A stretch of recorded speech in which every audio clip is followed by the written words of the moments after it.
सीतापुर गांव में सुमन नाम की एक विधवा अपनी बेटी मीना और बेटा बिलुआ के साथ रहा करती थी। 2 वर्ष पहले मीना के पिताजी की हार्ट अटैक से मौत हो गई थी। मीना जवान हो चुकी थी। सुमन उसके लिए योग्य वर ढूंढ रही थी। एक दिन जाड़े की धूप में सुमन मीना के साथ अपने घर के पास बैठी थी। तभी डाकिया बाबू धर्मू काका साइकिल की घंटी की आवाज बजाते हैं। अरे डाकिया बाबू, कभी हम गरीब के घर भी ठहर कर चाय पी लिया करो। तेजी से भागे जा रहे हो। तुम तो जानते ही हो, जो मेरा है बस इसी गांव में है, कहीं कोई नहीं जो चिट्ठी भेजा करे। अरे ऐसी बात नहीं है दादी, ठंड के दिन में दिन जल्दी ढल जाते हैं। सोचता हूँ कि शाम से पहले काम कर आराम से घर जाकर कंबल ओढ़ के सो जाऊं। ओ डाकिया बाबू, खटिया पर बैठो। मीना काका के लिए चाय तो लाओ, ठंड काफी है। मीना के जाने के बाद मीना काफी बड़ी हो गई है, अब तो ये भी शादी लायक हो गई है। हाँ डाक बाबू, मीना के पिताजी की इच्छा थी कि पढ़ा लिखा कोई सुयोग्य वर देखकर इसकी शादी कर दी जाए, लेकिन उनकी इच्छा तो अधूरी ही रह गई। सब ऊपर वाले की लीला है दादी, उनकी इच्छा के विरुद्ध कुछ नहीं होता। डाकिया बाबू, तुम तो जगह जगह घूमते हो, इसके लिए कोई अच्छा सा रिश्ता बताओ। तुम्हें तो पता ही है इसका भाई बिलुआ बेईमान है। इससे पहले कि वो खेत घर बेच दे, मैं इसकी शादी कर देना चाहती हूँ। कासगंज गांव के विजय का बेटा प्रकाश बहुत ही अच्छा और होनहार है दादी, गांव में ही टीचर है। वो मीना के लिए अच्छा रहेगा। आप कहो तो मैं बात चलाऊं? नेकी और पूछ पूछ भाई, जितनी जल्दी हो उससे बात चलाओ। फागुन में इसकी शादी कर देंगे। ठीक है दादी, अब मैं चलता हूँ, जल्दी ही अच्छे समाचार के साथ मिलूंगा। अरे रुको काका, चाय तो पीते जाओ। ये लो गरम गरम अदरक वाली चाय।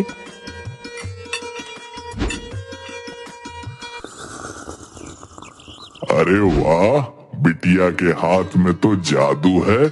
अच्छा है तुमने इसमें अदरक डाल दिया, मेरे गले में कुछ दिन से बहुत खराश हो रही थी, सब दूर हो जाएगा।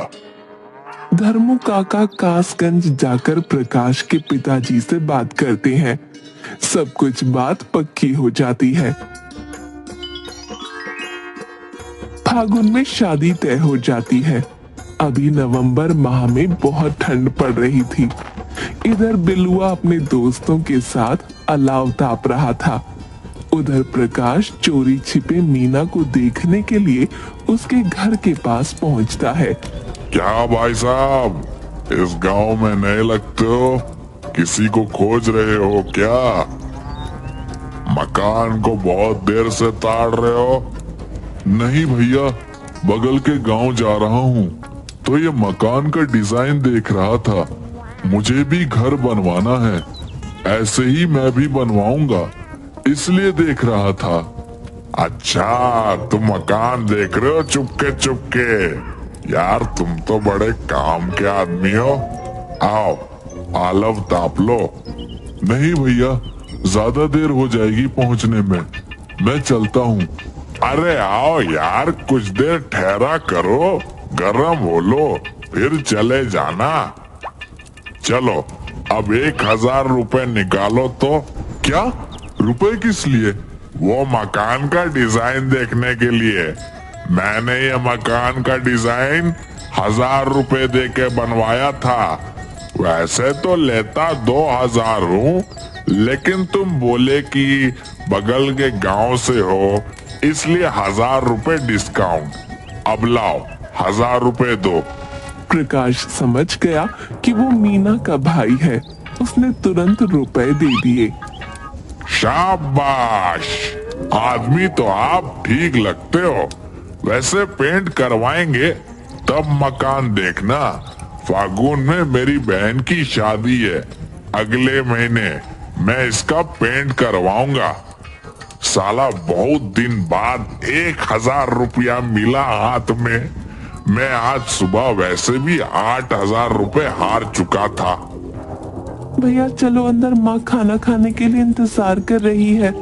प्रकाश मीना को देखता है और देखता ही रह जाता है। तभी अचानक बिलुआ की आवाज से उसका ध्यान भटकता है। ठीक है भाई साहब, चलता हूँ। ऐसे ही आते रहना, और भी मकान का डिजाइन दिखा दूंगा। बस पैसे ढीले करते रहना। यही है जिसकी शादी फागुन में होने वाली है। प्रकाश का ध्यान मीना की ओर से हटता है और वो मुस्कुराकर अपने गांव चल देता है। प्रकाश सोचता है कि चलो 1,000 रुपए देकर मैंने अपनी होने वाली पत्नी को तो देख लिया।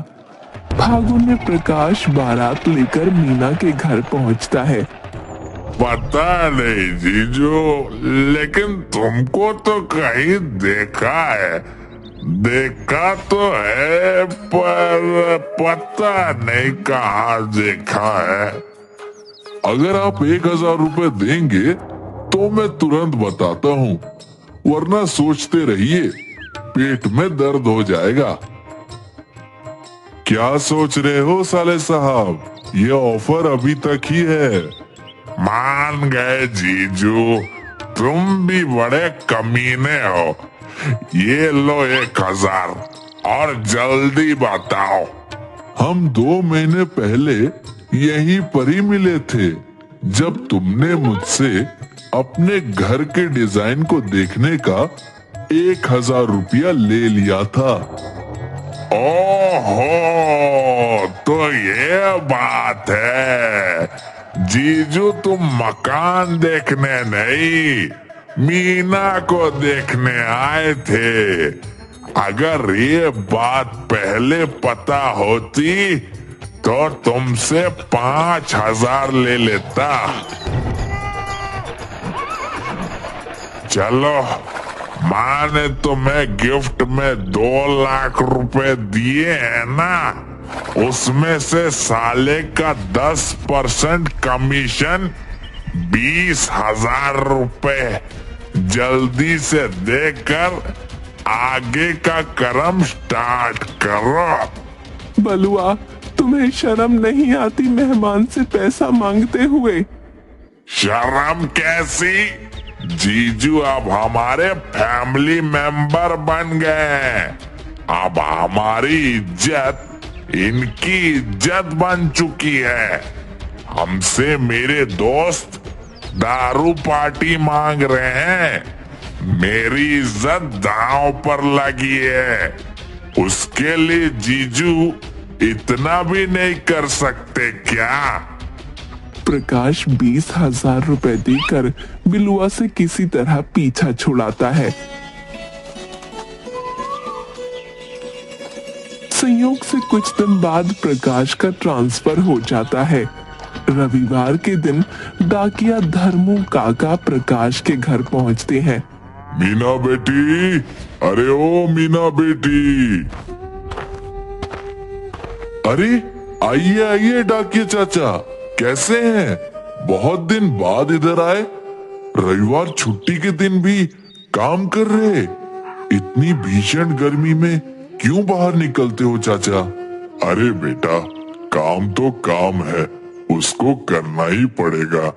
कल थोड़ी तबीयत अच्छी नहीं लग रही थी, इसलिए कल वाली छुट्टी आज बांट रहा हूँ।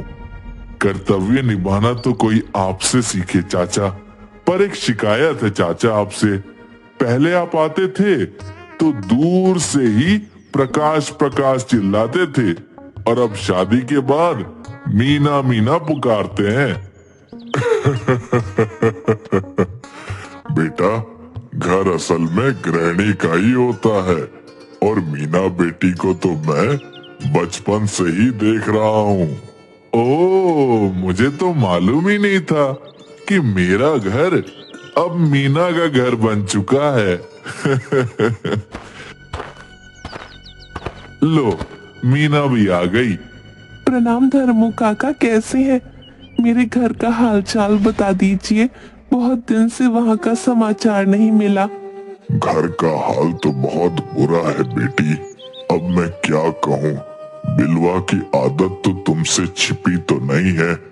रोज दारू पीकर जुए में हार कर आता है और सुमन दादी से झगड़ा करते रहता है। काका, यही सब देखकर तो मैंने कई बार उनसे कहा कि तुम यहाँ आ जाओ, लेकिन उसका पुत्र मोह और बेटी के यहाँ जाकर नहीं रहने का सिद्धांत उन्होंने मेरी बात नहीं मानी।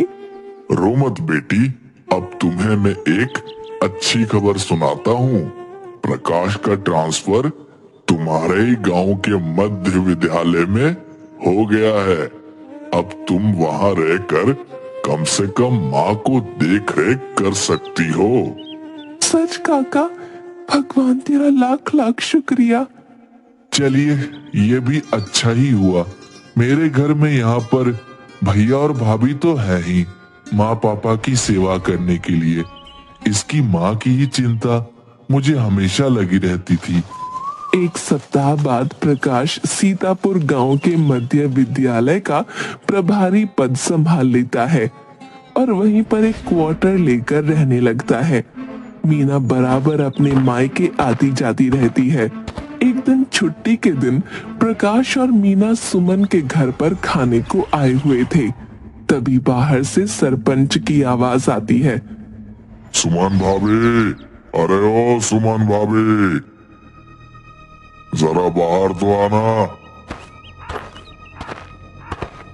क्या बात है सरपंच जी, आज हम गरीबों की कुटिया का रास्ता कैसे भूल गए? अरे भूलना, याद आना, नया पुराना, ये सब तो होता रहता है।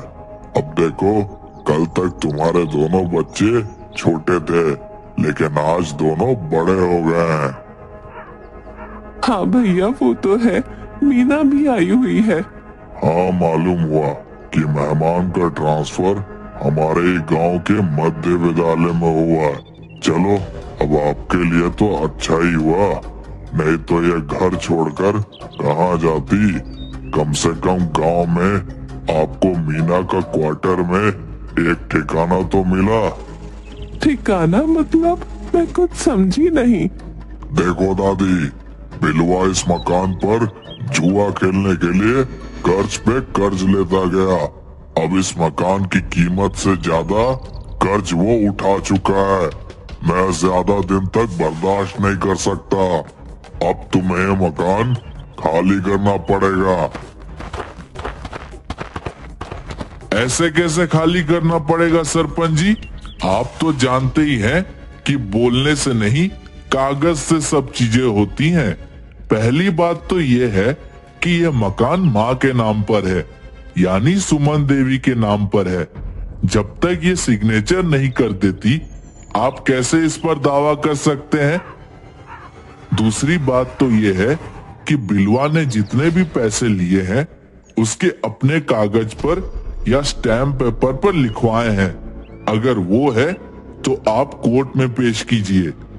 देखिए मास्टर साहब, आप यहाँ के मेहमान हैं। आप इस गांव के मामले में दखल मत दीजिए, ये आपकी सेहत के लिए ठीक नहीं होगा।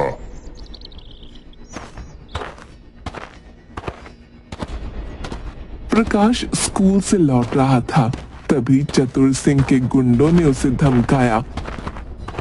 तुम्हें कागज दिखाने का बड़ा शौक है? ये सीतापुर है, यहाँ अगर ठीक से रहना है तो यहाँ के राजनीति से दूर रहो। गुंडों के जाने के बाद प्रकाश पुलिस स्टेशन पहुंचता है। इंस्पेक्टर साहब, मुझे रिपोर्ट लिखवानी है। चतुर सिंह के गुंडों ने मुझे धमकाया है। देखो मास्टर साहब, आप इस गांव में नए हो। जहां तक मुझे जानकारी है, सरपंच चतुर सिंह गांव के एक प्रतिष्ठित व्यक्ति है। आपको जरूर कोई गलतफहमी हुई है। घर जाइए और आराम कीजिए। प्रकाश जब थाने से निकलता है तो इंस्पेक्टर तुरंत चतुर सिंह को फोन लगा देता है। हेलो सरपंच जी, मास्टर आपके खिलाफ कंप्लेंट करने आया था। मैंने समझा बुझाकर भेज दिया है, पर पढ़ा लिखा है, देख लेना कहीं बात आगे तक ना ले जाए। जानकारी देने के लिए शुक्रिया इंस्पेक्टर साहब। लगता है इस मैटर को मास्टर स्ट्रोक देना ही पड़ेगा। चतुर सिंह गुंडों को बुला लेता है।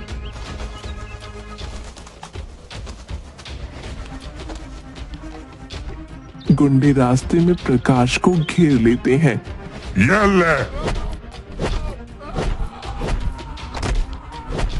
अब कागज दिखाते रहना कि कितने डंडे आगे पड़े हैं और कितने पीछे पड़े हैं। मास्टर वहीं बेहोश हो जाता है। किसी ने मीना को बताया कि मास्टर साहब रास्ते में घायल होकर गिर पड़े हैं। मीना और स्कूल स्टाफ प्रकाश को शहर के हॉस्पिटल में भर्ती करवाते हैं। इधर बिलुआ के घर। सारा सामान घर से बाहर फेंक दो। सरपंच साहब ऐसा मत कीजिए, हम कहाँ जाएंगे? जाओ उस मास्टर के क्वार्टर में, बहुत कागज दिखाने का मांग कर रहा था, अब हॉस्पिटल में अपना जख्म दिखा रहा है। देखो सरपंच जी, ये अच्छी बात नहीं है। तू चुप कर शराबी, मुझे धमकी देता है।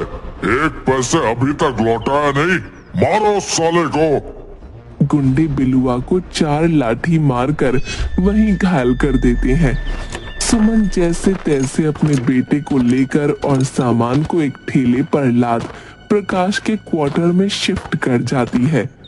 इधर अस्पताल में प्रकाश के बेड के ठीक बगल में वीआईपी वाले वार्ड में कई नेता घायल होकर पहुंचते हैं। उससे कुछ स्टेटमेंट लेने के लिए शहर के एसपी धाकड़ सिंह आए हुए होते हैं। धाकड़ सिंह नेता का स्टेटमेंट लेकर निकल ही रहे होते हैं कि तभी उसकी नजर प्रकाश पर पड़ती है। अरे प्रकाश, तू यहाँ कैसे? अरे कैसे हो मेरे दोस्त, बहुत दिन बाद मिले। मस्त हूँ यार, सिविल सर्विस निकलने के बाद एसीपी बन गया हूँ। इसी जिले में एसीपी हूँ। तू बता, मास्टरी कैसी चल रही है? अरे यार, गांव के एक बेईमान सरपंच ने गुंडे भेजकर मेरा ये हाल कर दिया है। तो तूने थाने में कंप्लेन क्यों नहीं किया? गया था मेरे दोस्त, पर तू तो जानता ही है अपने डिपार्टमेंट को।